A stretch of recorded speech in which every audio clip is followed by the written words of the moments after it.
It's my great pleasure to introduce Michael MacIsaac. Michael is a second-generation reader who grew up in Hawaii.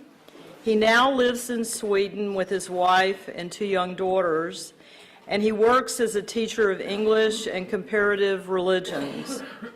He is working on a book that describes the contents of the Urantia book, the movement, famous people who have been influenced by the Urantia book, and so forth. Michael is going to speak to us on the topic of Jesus' social aggressiveness and sincere interest in all kinds of people. Michael?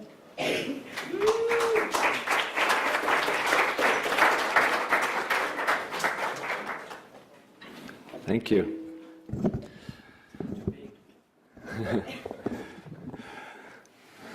I think of this more of a discussion than a speech.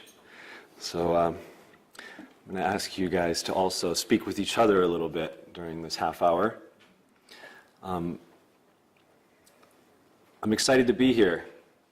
This is the biggest Urantia conference of Europe I've seen in a long time, and it's very exciting.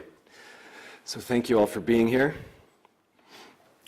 When I'm in a situation like this, and we think about this theme, getting to know our fellows, I get very overwhelmed because there's so many people here I'd love to be able to just spend the entire weekend with, and I just kind of bounce around thinking, oh no, there's no time.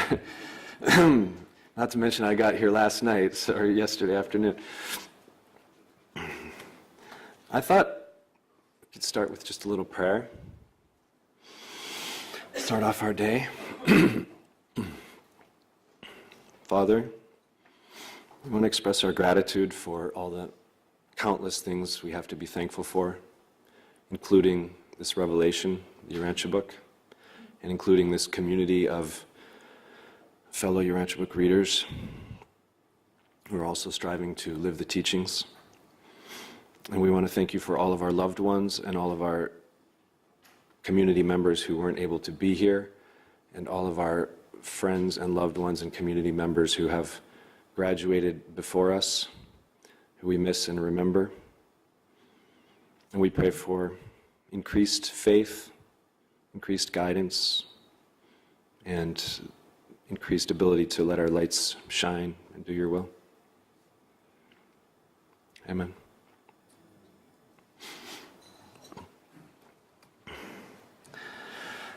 So it's been a habit of mine ever since I started reading the Urantia book to try to do this, of living my life more socially fragrantly, as this quote calls it. Genuine religion renders the religionist socially fragrant and creates insights into human fellowship. But it's a challenge that it's one of these things, it's a simple topic, it's quite a simple thing, but it's also a constant challenge. We have a lot of cultural trends and inertia within ourselves and so forth. So it's one of these aspects that here I am preaching to the choir, preaching to myself, but I have some quotes that we can think about, and then we can stop and I'll have you guys also discuss them a little bit. What does it mean to be socially fragrant, for example? And how can we be more socially fragrant? And then we have Jesus, before his public ministry, this great example.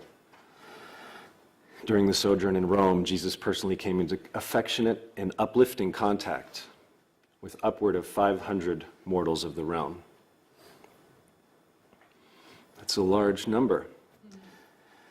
And affectionate and uplifting, that's also a challenge we can think about.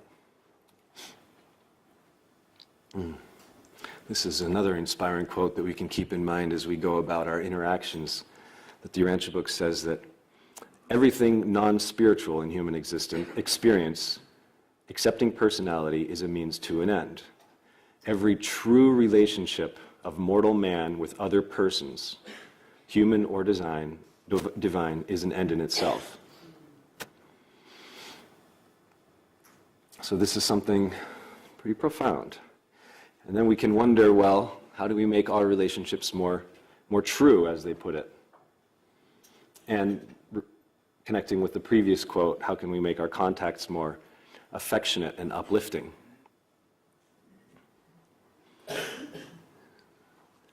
Take a minute to discuss with your neighbor.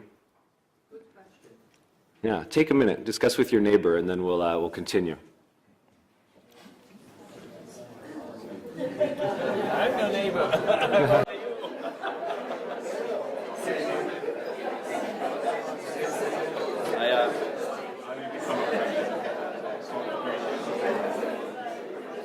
don't know if I planned very much material, but I think it's good to not to let them talk more.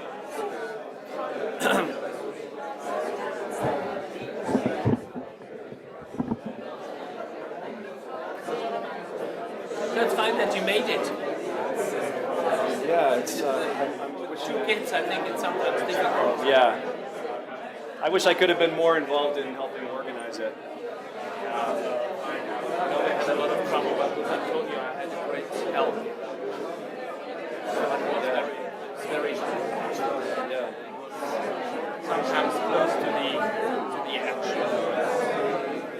It's going down. Yeah, it's great how many people are here, also from the United States. Yeah, but look, it's just one thing I thought some minutes ago. If you take away the Americans, Then it would be not that much. Oh no, yeah, that's kind of sad. Like this one, in the past we've had better turnout with Europeans, and this time we had a good turnout with Americans, but the Europeans are not as... We have nearly no Spanish, we have nearly no German, that's nearly no Hungarians, you know. Yeah, exactly. So this is Russians, Polish, Czechoslovakian.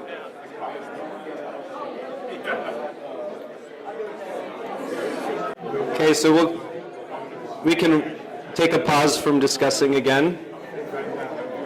And could I ask the audience to recommend, could I ask the audience if there's someone, maybe John Hales or Jeff Waddles or someone who wants to comment on one of these questions from what you discussed? Richard? Okay. Yes. And you can address the please take the mic. Please take the mic. Okay, come.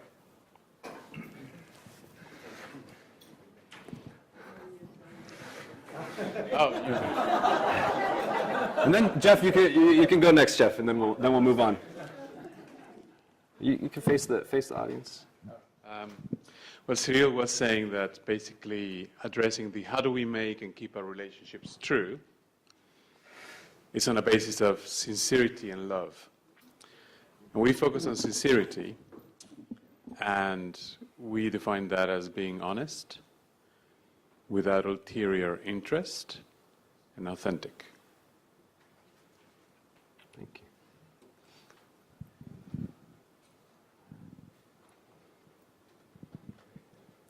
With my sister, we spoke about the affectionate part. And she says, now she just writes a kiss, a baiser, at the end of bisou, at the end of her letter. And I said, I think it comes from when you can see a personality that the Father has bestowed on that system of energies and indwelt with His Spirit. And when you just see that, even the first time you see it, you can never be the same. It's so beautiful. And just seeing that fills you with affection. Thank you. Well, we'll continue. We'll continue.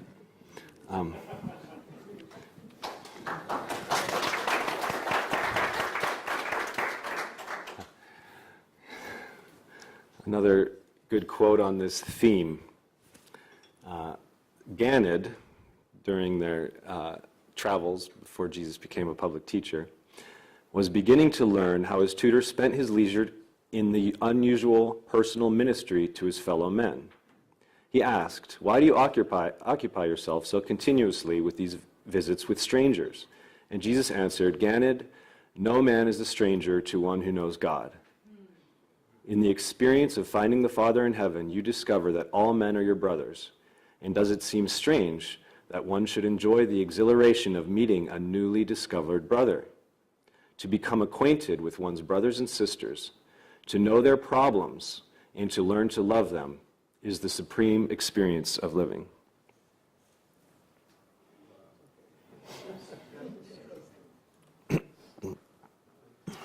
This one is, they kind of give a challenge here. The section on problems of growth in paper 100, where they say, you cannot truly love your fellows by a mere act of the will. Love is only born of thoroughgoing understanding of your neighbor's motives and sentiments. It's not so important to love all men today as it is that each day you learn to love one more human being. If each day or each week you achieve an understanding of one more of your fellows, and if this is the limit of your ability, then you are certainly socializing and truly spiritualizing your personality. So this is really like, it feels like they're challenging us in a very quantifiable way. We can really look at our lives and say like, well, am I isolating myself, or am I just getting to know one new person per year? Then maybe I'm not maximizing my capacity.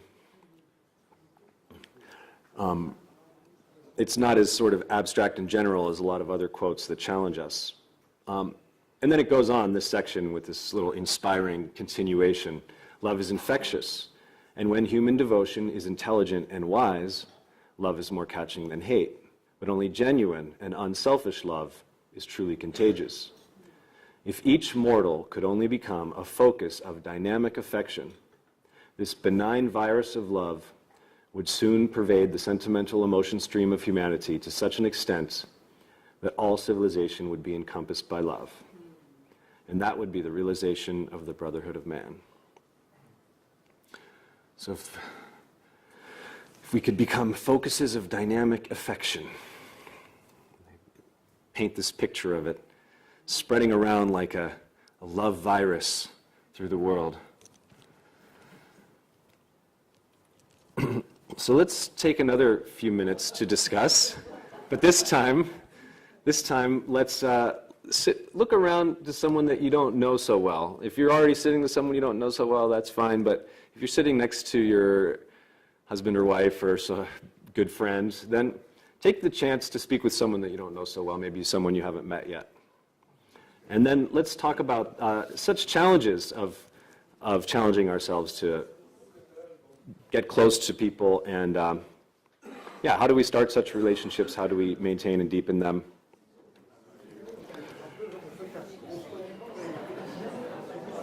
We cannot discuss, we know each other.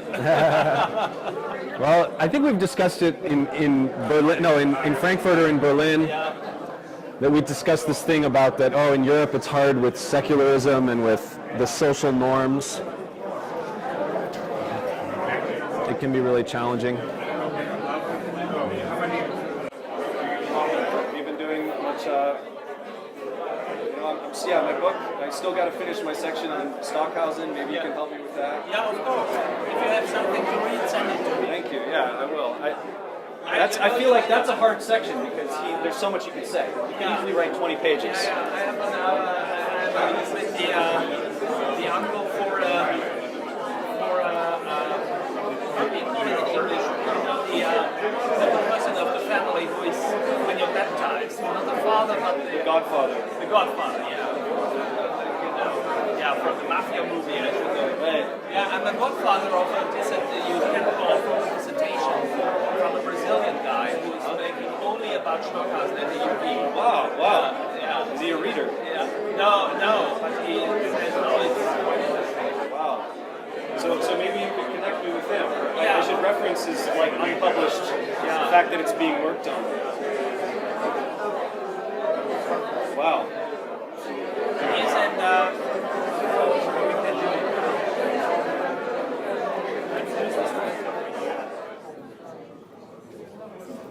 Somebody want to share an insight from this part of the room? Bill or Carmo or?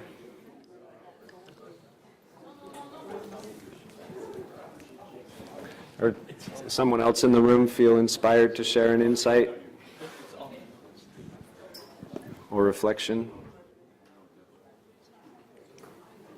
George?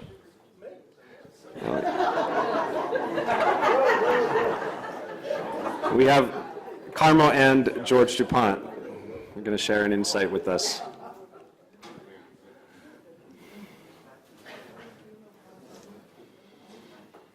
Thank you.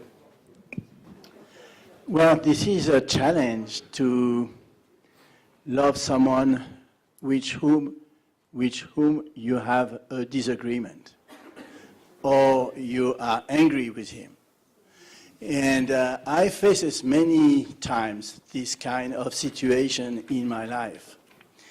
And indeed, before this quote, we have seen, there was one who said, you cannot truly love your neighbor by an act of will.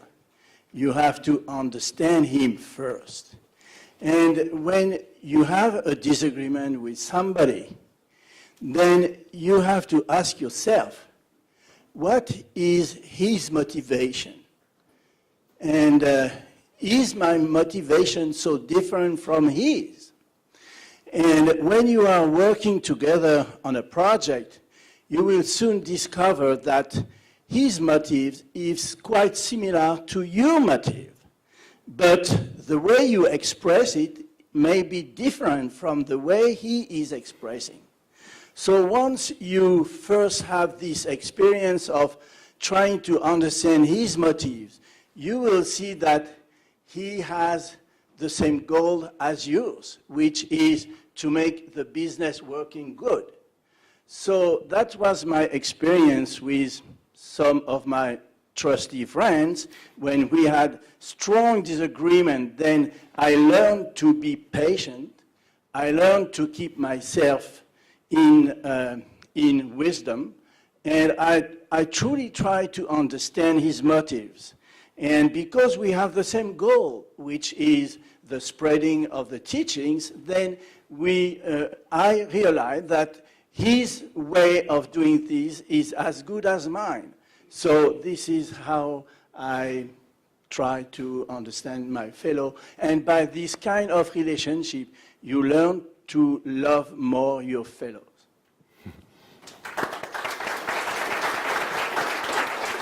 So if you didn't all know, George DuPont is on the board of trustees of Urantia Foundation, so that's what he was referring to. Of course, they don't have any disagreements, of course not.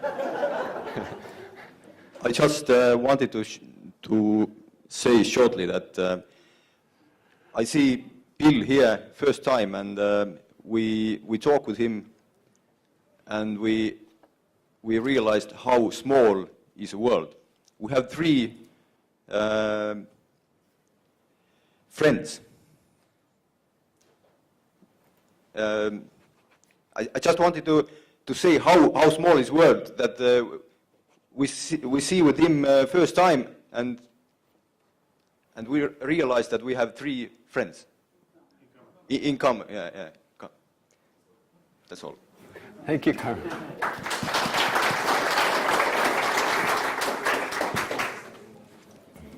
Couple more quotes here. Rodin has a lot to say about intimate associations and friendships and partnerships.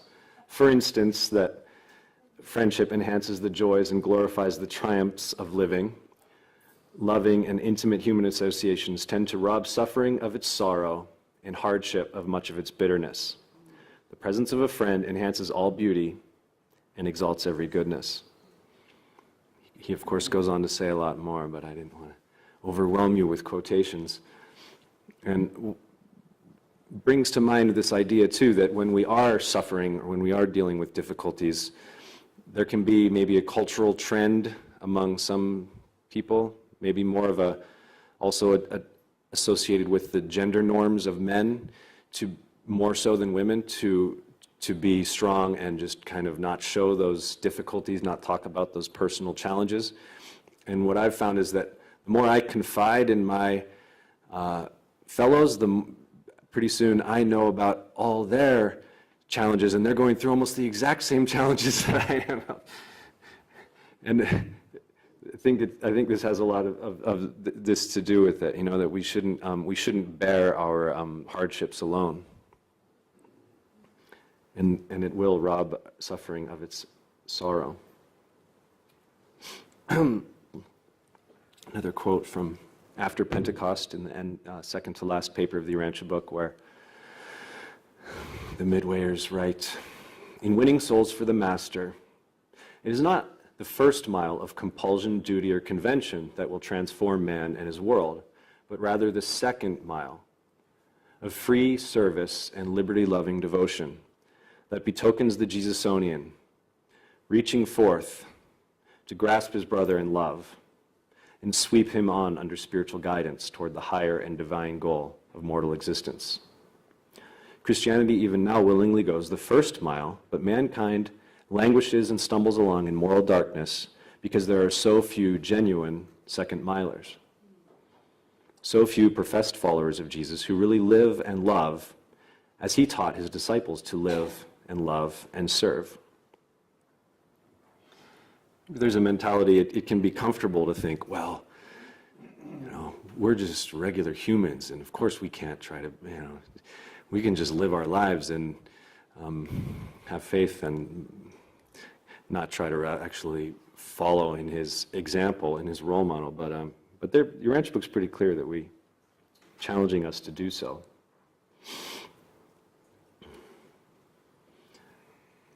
Another short quote: "Spiritual growth is mutually stimulated by intimate association with other religionists."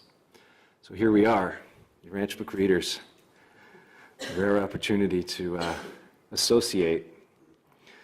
And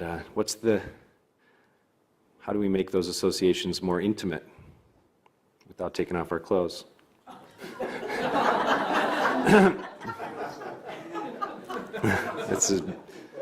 We didn't plan to say that, but